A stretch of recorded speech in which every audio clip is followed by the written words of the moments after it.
Hello, ladies and gentlemen of the internet, and welcome back to Fanalysis, Avatar: The Last Airbender. I'm Callan, this is Evan, Hello, everyone. Welcome. and today we're going to be covering Book 3, Episode 13, The Firebending Masters.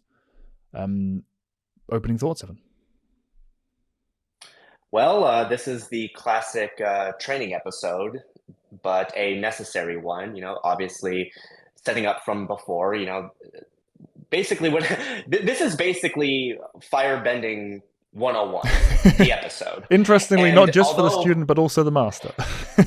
yes, masters plural in multiple senses, which again Hmm. kind of goes back to something I said in our last episode where I mean, much like before, this episode does a lot with a relatively limited runtime. And speaking as someone in particular, I think this one was always a really big standout for me personally, especially back when it was originally airing, because although we had gotten obviously several looks into firebending culture, by this point in the series, this is really where you not only understand you learn more about firebending history, but you really just learn what firebending is, both as a martial art, as a philosophy, and obviously as a form necessary for the cycle of the elements that the entire series is based on. And basically, if I were to sum up really this what this episode does right in a nutshell is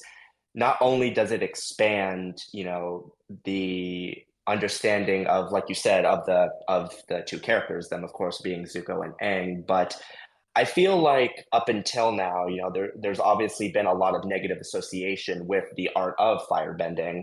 For obvious But reasons. what this episode does, yeah, obviously, but what this episode does incredibly well is that it showcases how it's not so much the art itself that's the problem, it is the overarching belief system that has been perpetuated by, of course, the Fire Nation's royal family for the last 100 years. And it really kind of showcases that these sort of associations, especially when you're dealing with a world like this and one that has so much history, so much going for it, that sort of narrow-mindedness kind of really goes to the heart of why this entire war is just ridiculous.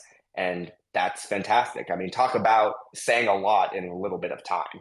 Exactly, yeah, and it's building off material we've seen before, even in this season alone, Hmm. with the kind of glimpses into the history and the culture of the Fire Nation we've seen from Roku and the telling, Hmm.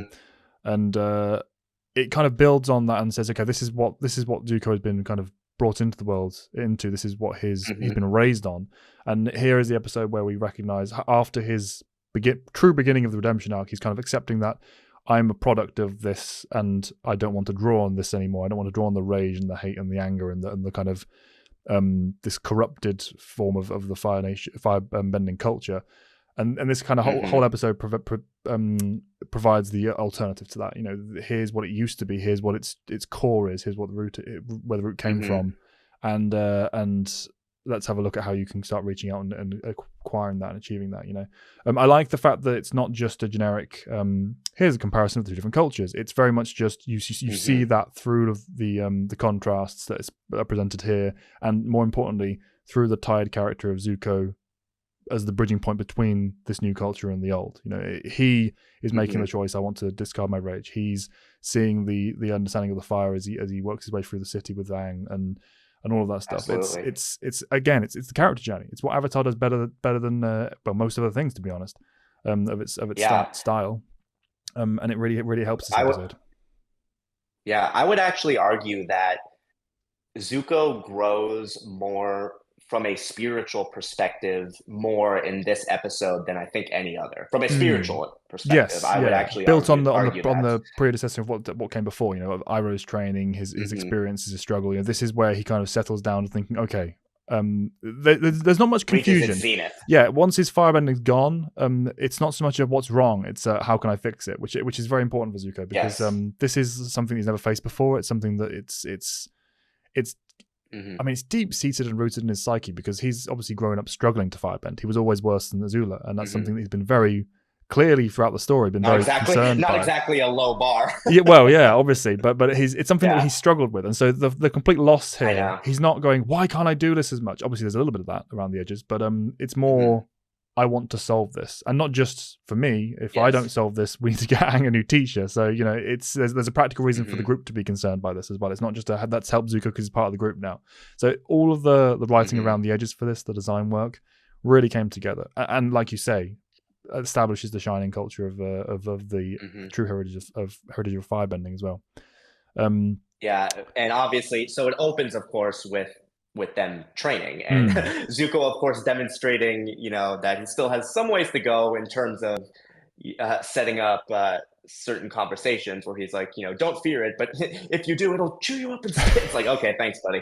Like, wait, you might want to back off just a little bit at the beginning. But what I like though too about this opener is like the first thing that Zuko obviously asks Aang is like, okay, show me what you can do, if anything, because he needs to obviously gauge where Aang is in any capacity. And obviously, when Aang tries to demonstrate, because we've only witnessed Aang firebend like one other time at this point in any sincere capacity. But even then, with this opening, he can't even make a flame. Like, the most he can literally do is just produce like some sparks, and that's it. Held back by his natural fear from the way it went the first time. Yeah. And that's another thing that's established clearly throughout this episode. It's not just Zuko's story. Obviously, he's the main focus here because this little section of arc is showing good Zuko coming into his full form.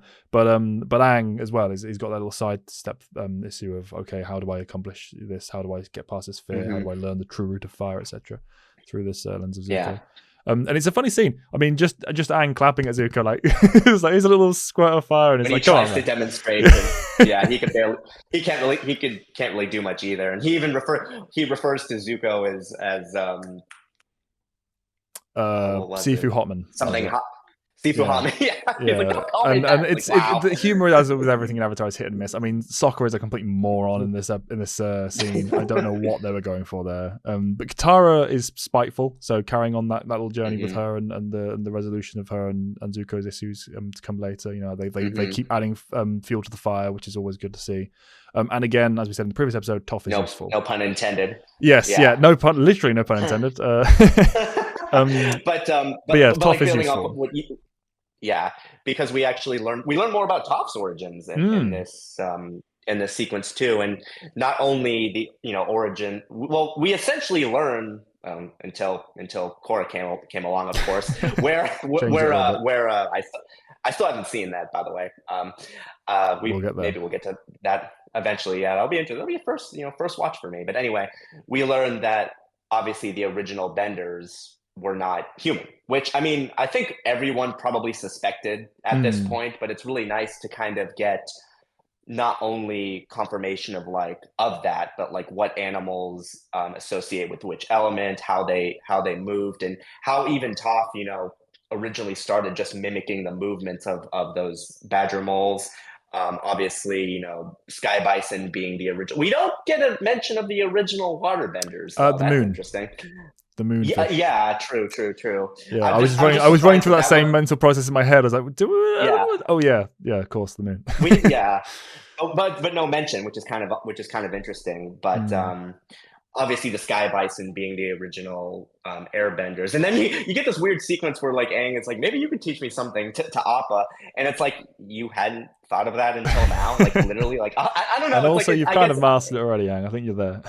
Yeah, it's just kind of some weird dialogue where it's sort of like, you would have, if Appa could teach Aang things, you think that would have happened already, but like especially, but whatever. I think that was just one of those throwaway lines that they thought was kind of funny. And like you said, is there really anything that Appa can do that Aang can't, at least in some ways, replicate at this point? I'm not sure. Yeah, but we get that bit of flash of Toph backstory, and something I particularly enjoy about this is the movement of it. Like the actual kind of crawling on the ground like the badger moles. They did a really good job of establishing that she is literally mimicking them and picking up the same kind of style. And obviously it helps explain why, despite the fact that she's obviously handicapped with the blindness, why she is as powerful as she is, because she started that young and was trained by the natural masters. So I like that little bit Who of are also blind. Yes, exactly. I like the little bit of establishment there and explaining why she, of all people, is as capable as she is, because it always helps to understand that when we're talking about the powerhouses that like these characters. And Zuko we obviously learn, explains of course, that the original Firebenders were. Oh, sorry. The dragons that are gone, which is a cool little note, and I love that as well, because it's obviously not been talked about really up to this point that there were dragons, aside from the fact that Roku has one. But that could have been just like a spirit thing, and we weren't entirely sure whether that was a unique thing or a common thing that everyone had. Nope, I'm talking out my ass. We knew that the Firelord had a dragon as well, so never mind. We did know dragons were a thing, but we did not know that we're at this point gone. So nice little setup of here with Zuko not wanting to explain why at this moment. Yeah, but even then, it's like, the fact that we knew that they existed, it didn't necessarily guarantee that they were the original Firebenders too. Yeah, so again, just little. Well. I mean, I think everyone probably figured as much, but the fact that clearly the original Firebenders are volcanoes, Evan, right?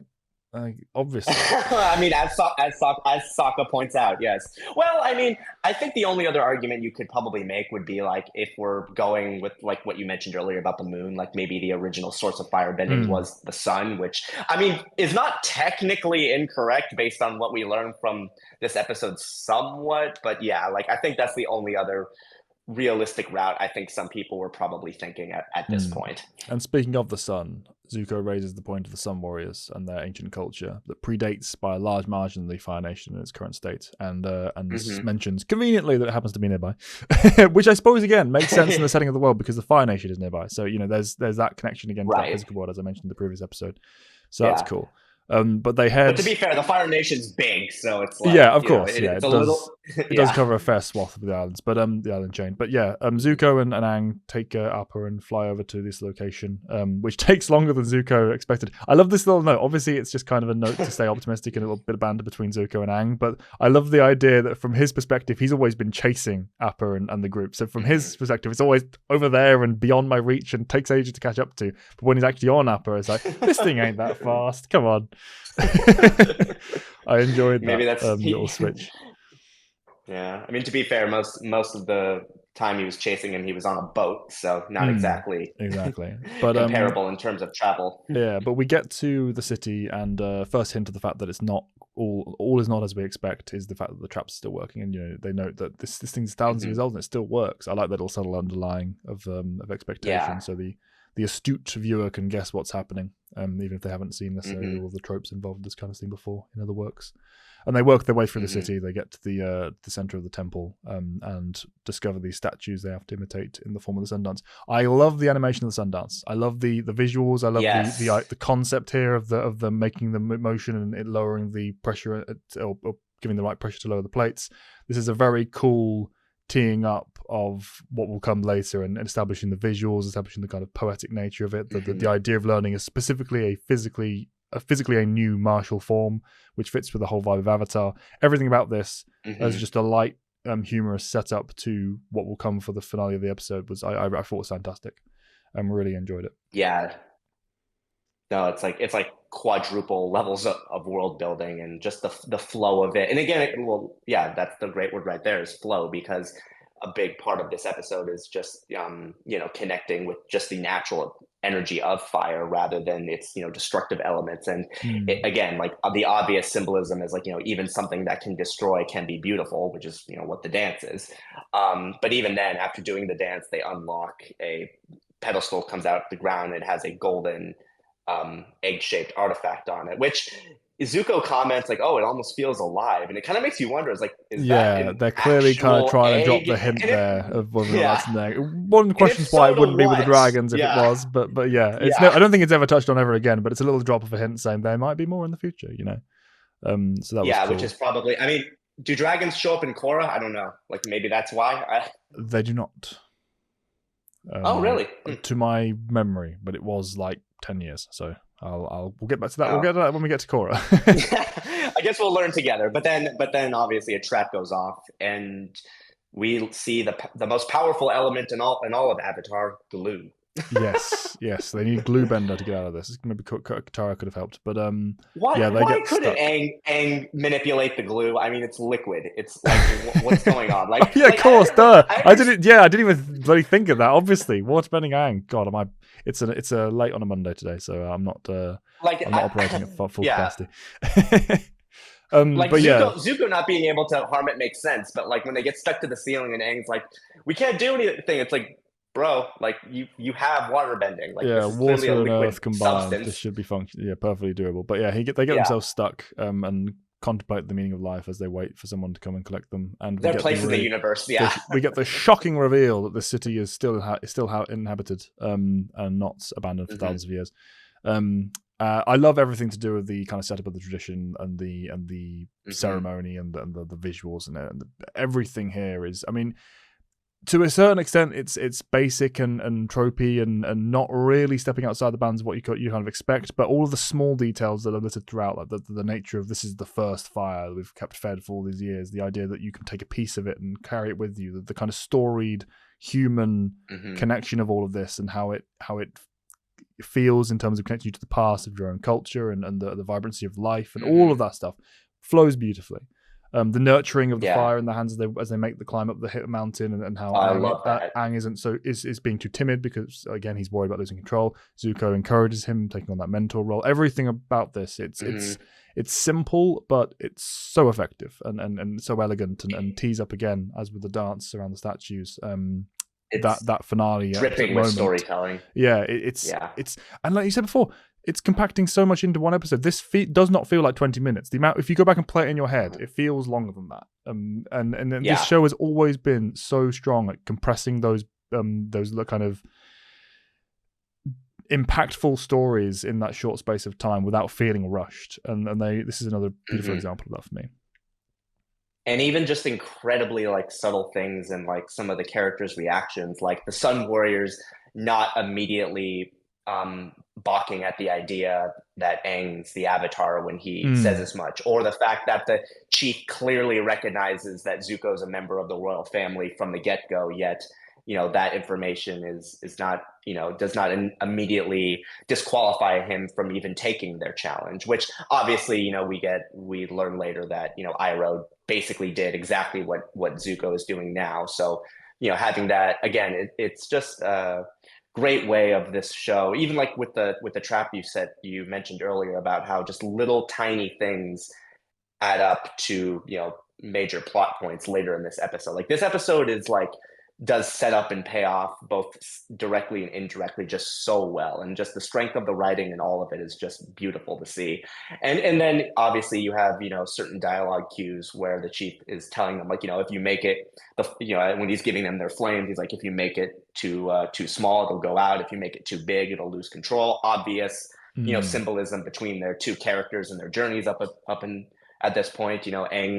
Aang doesn't feel like he has the ability to control it, whereas Zuko has been for quite a long time now been out of control. So again, little hints like that are just beautifully done. But again, it could come off as kind of overdone, but I never really feel like it does. I think it kind of has that balance again, and even just little things like Zuko like telling Aang straight up that he believes in him. He believes he can do this. He even calls him a talented kid, which Yeah. bit of an understatement there, Zuko.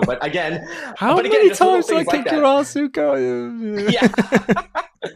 Yeah, I mean, But he still has it's some that some mentor personal role pride where left. it's slipping into Yeah. that kind of mentor Sifu role where he's kind of just nurturing him a little bit and giving a pat on the back rather than just outright stating something or Hmm. you must do this or you will do this, etc. Yeah. It's a feeling out of their new roles Believe. and dynamic Yeah. between the two. And everything, like I say, everything about this, they're kind of reiterating the same points and stating making the same line up the same cues, but they're doing it in just that slightly different way. Some visually, some with the metaphor of the lesson, some with just outright dialogue between the characters. They're doing all this small Hmm. layering that just kind of builds up to that big momentous moment on the mountain peak where they get to have Hmm. that big reveal. It's very effective. Yeah. And speaking of that, like obviously at this point, they were told that they're going to meet the two great firebending masters, and obviously at this point, neither of them have any idea what to expect. So having that sort of set up. I mean, I think a lot of people probably could have guessed that, Yeah, I was gonna them say, being dragons when you first was watched this, was obvious, this but a shocking yeah, reveal to you? The giant mountain tunnels revealed the firebending masters that weren't totally, not the original ones. right. It wasn't. It Uh, wasn't trying to be a big yeah. surprise. Yeah, again, it's one of those things where this is. If it's your first story, or one of your earlier stories in life, you might be surprised by it because you haven't had the Hmm. experience of these tropes and these build ups and stuff. But anyone who's seen most things, or experienced enough storytelling, basically, this will Hmm. come as no surprise to you. But it doesn't need to be. The surprise is not the main factor here. It's Hmm. in terms of the animation, the choreography, for lack of a better word. It's kinetic. Hmm.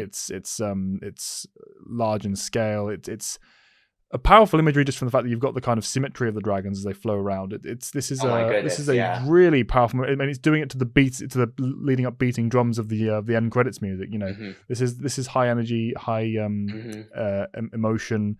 It's capping off Hmm. the all the points that have been queued up to and led up to throughout the rest of this episode, and then we get that beautiful visual of the One of the flames. most beautiful sequences in the entire So series, in iconic, my opinion. so iconic, and not just the visual of the moment as well, but the metaphor of this like binding spiral of life, which is what fire is supposed to represent in this moment and for this episode, Hmm. around the two characters we've been focused on in solid symmetry throughout the entirety of the story. They're finally together and they're bound, and they're starting their journey as a unit.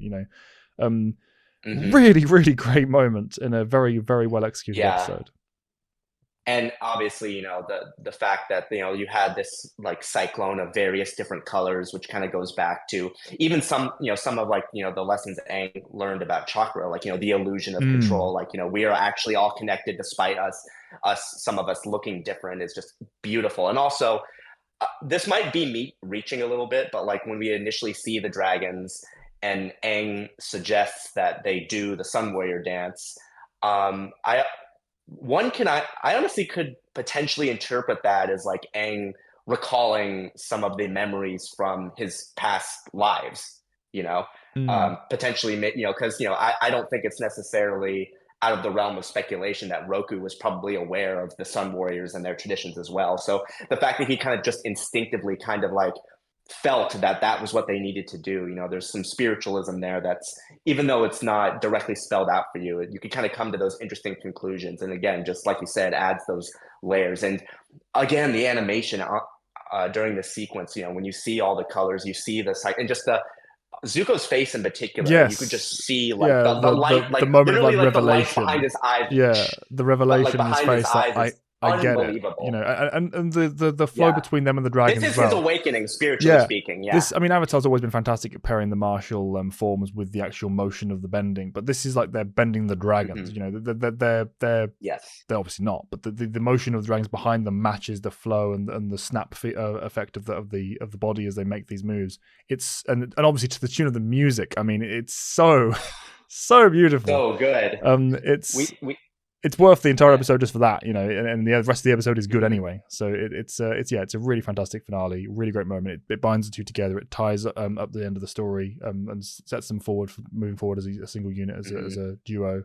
Yeah. Finally on the same path, enables Zuko to Yeah. teach Aang the basics. We get the nice blast of fire from each of them at the end, kind of showing that they have made Hmm. progress.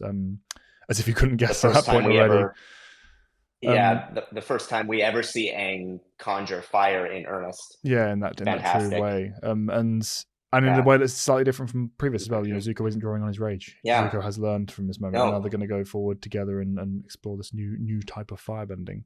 But also it's funny, absolutely. there's some moments throughout the scene where this kind of Hmm. second guy is joking like, "Oh, any moment now, dinner for the masters," and Which has implications about people who probably failed the yeah, test. It's like, exactly. oh boy. Exactly. It's not the safest thing in the world. And the chief at the end, Yeah. obviously saying, "But seriously, don't tell anybody."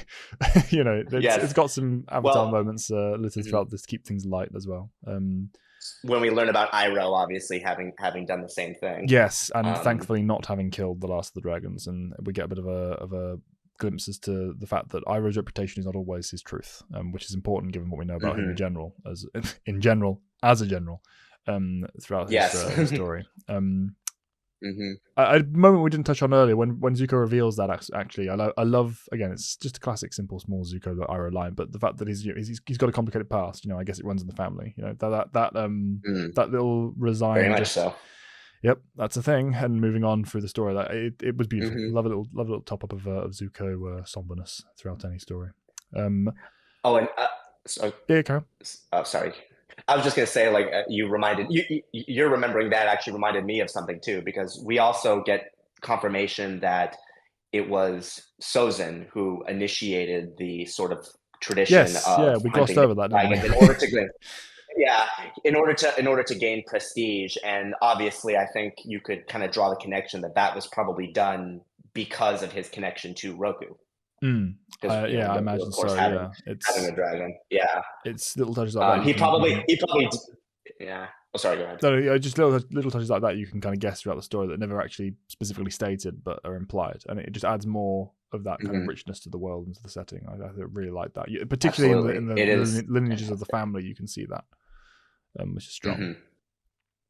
But yeah, Yeah. we end the episode with the gang good naturedly prodding at Zuko and Aang for their dance. Oh yeah, what's it called? The dancing dragon. And Zuko's like, ooh. And we end on a very it's funny to see. laugh track. Yeah, it's funny to see the cringe though, because he is a little bit older than these guys. He's, for most of them anyway. He is a teenager, mid-teenager amongst, for the most part, young teens and preteens. So having that kind of like, oh god, just that little awkwardness and lack of comfort, it comes up a few times over the next few episodes, and it's funny to see it because it's true to life. It's real. I like it. Absolutely, yeah. Especially with the difference in life experience they each have, because they are not equals in terms of their struggles. But yeah, right. That's the episode of the Firebending Masters. I mean, as you said, it's one of your favorites, isn't it? Yeah, I mean, honestly, we'll obviously go over like our where we rank each episode, towards as soon as we're done reviewing everything. But I think this one always really stood out to me, not just for the fantastic visual and story elements, but also just how much it really dives into the philosophy of like I said, of firebending, and just sort of opens up.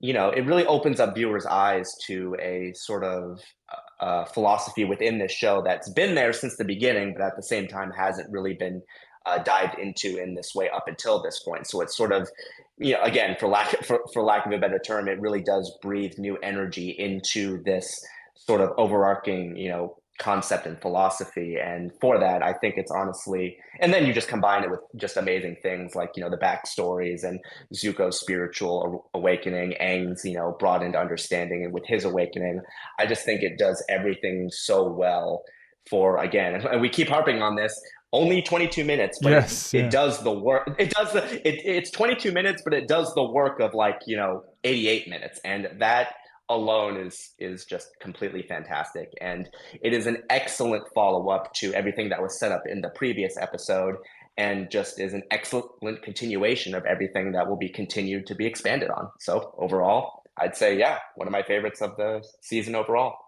Yeah, about sums it up for me as well. It's not. I'd have to gauge when we go back and assess each episode one by one. But I don't know if it makes top 10 for me. But it's only, if not, it's only because the series is so full of fantastic episodes. Book 3. Yeah. It's one of those books that really does have some of the best of the entire series in it. If not quite as evenly spread out as book 2. But yeah, we shall see when we get to that video when we summarize those. It's up in the air for all of us. We'll get there when we get there. Exactly. But yeah, this has been Firebending Masters. Looking forward to talking about the next one.